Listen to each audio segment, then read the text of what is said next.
Hello, म खाना बनाउनु गइरहेको छु। ल हेर्नु, यो सबै रेडी गरेर राखेको। अनि अब यता कराई बसाल्यो। अब कुकिङ गर्नु गइरहेको छु है। कस्तो लाग्छ है तपाईँहरूलाई मेरो कुकिङ? पकाएको सब्जी अन्डा र आलु बोइल गरेर राखेको छु।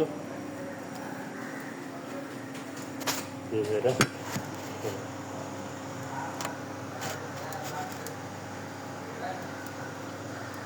ल हेर्नु है। पहिला फ्राई गर्छु सोयाबिन अनि अन्डा।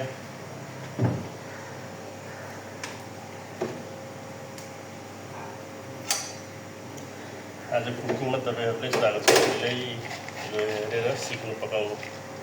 जसले आउँदैन त्यसले पकाउनु। यसरी नै पहिला सोयाबिन हाल्यो। अहिले यता म एक्लै छु, त्यही भएर एक्लै खान्छु है।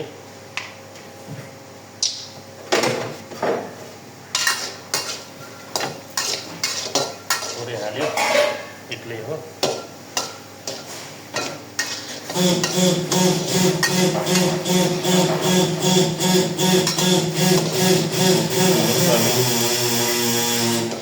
सोयाबिन फ्राई भयो, निकालिदियो। यस पछाडि हाल्यो अन्डा फ्राई गर्ने।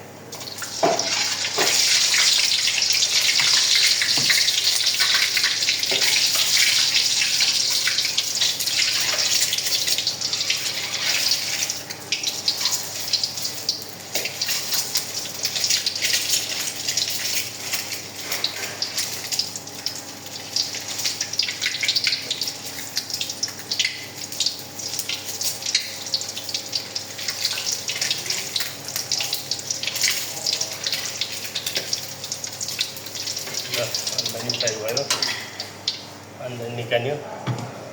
अब हाल्ने प्याज, खुर्सानी, लसुन। खुर्सानी हाल्यो।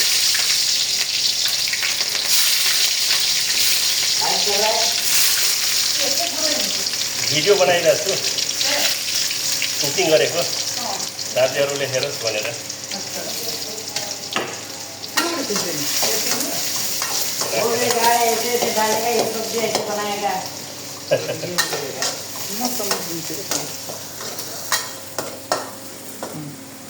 कुकिङ गरिरहेको छु, त्यही भएर तपाईँहरूलाई सिकाइदिरहेको छु नजानेको मान्छेहरूलाई। आज आलुदम बनाइरहेको छु, आलु उसिनेर।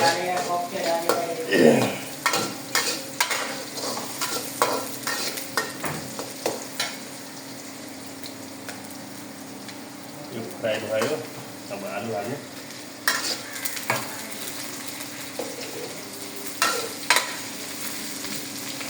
आलु चाहिँ सिँगै भयो।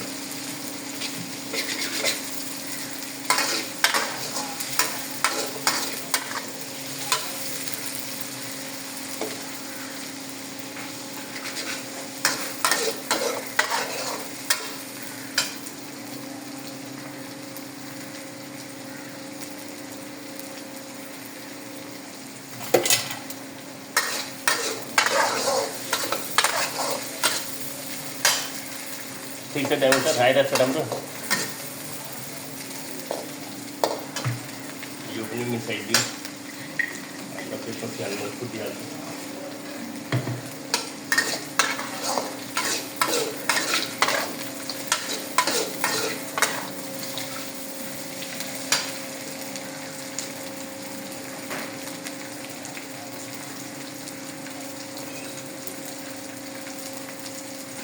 त्यसपछि टमाटर हाल्नु। टमाटर,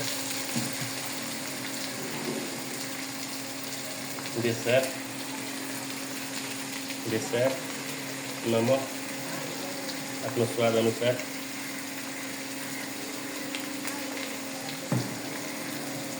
मसला चाहिँ यता रेडी बनाएको छु छुटेर। मसला चाहिँ छुटेको चाहिँ राम्रो हुन्छ, झोलो अलि राम्रो हुँदैन। त्यही भएर तपाईँहरूले कस्तो मनपर्छ खै, मलाई चाहिँ आफूले कुटेको चाहिँ मनपर्छ।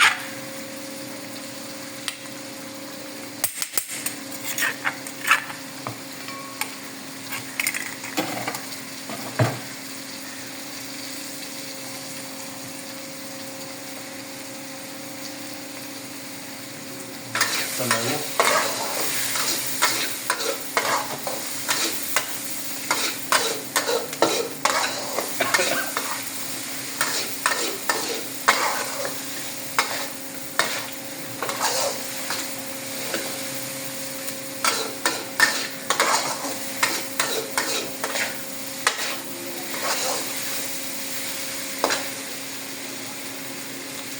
पाक्यो अब पाक्यो अब एकछिन पाक्छ अब एकछिन भुटौँ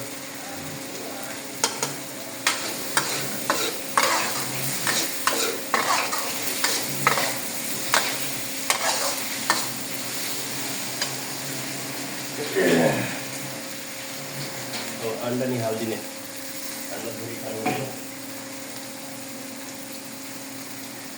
अब हल्का झोल हाल्नुपर्छ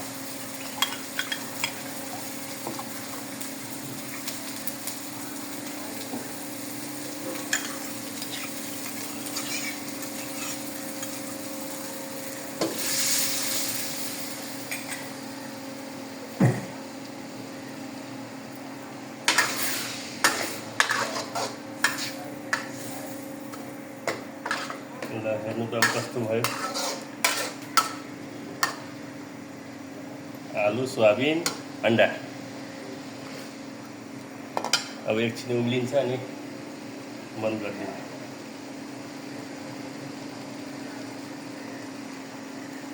लास्टमा धनिया पत्ता हाल्नुपर्छ भयो